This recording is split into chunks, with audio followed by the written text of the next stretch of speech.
corruption, infrastructure, health, gender, environment, development, conflict, caste, arts and culture, education, corruption, development, health, infrastructure, Education. environment, development, corruption.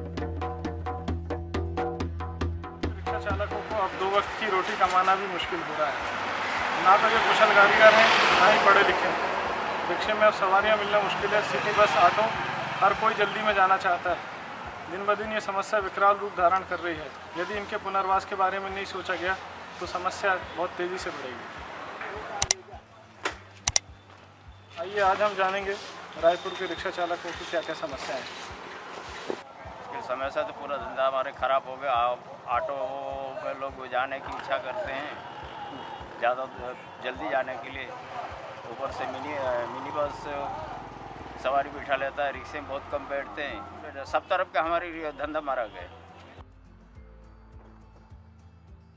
हमने तो यहाँ पहले उड़ीसा में अपना खेती बाड़ी कर रहा था, तो वहाँ हमने यहाँ की जी पर नहीं पाए हैं, इसीलिए वहाँ समस्या थोड़ा कष्ट हो गया।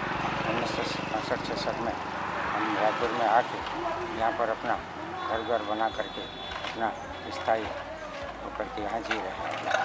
इसी कारण कि यहाँ जो टैक्स ठीक से नहीं कर रहा है, क्योंकि सिटी बस मिनी बस सब पूरा निकल रहा है, इसीलिए अपने धंधा करने में थोड़ा डाउन चल रहा है।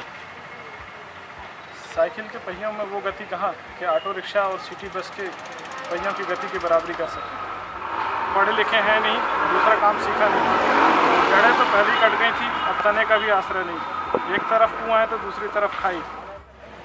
पढ़े लिखे तो है नहीं, पढ़े लिखे तो कोई काम मिलता भी, अब तो मुर्ख है, अनपढ़ है, तो अब कारोबार कैसे चला, खर्चा पानी कैसे चला, इसी मुसीबत में फिक्र पड़े हुए। करे तो करे क्या। सरकार को इस तरफ ध्यान देना चाहिए, मदद करना चाहिए सरकार को। देखा आपने, करे तो क्या करें। हमें शीघ्र ही इस समस्या का एक समाधान ढूंढना होगा, वरना देश और प्रदेश में असामाजिक तत्वों की दिन ब दिन तरक्की होती जाएगी, उनकी संख्या बढ़ती चली जाएगी। देखा आपने, रायपुर शहर में तीव्र औद्योगिकरण के पश्चात रिक्शा चालकों की स्थिति। कटोरा तालाब, रायपुर से मैं सरवत नकवी।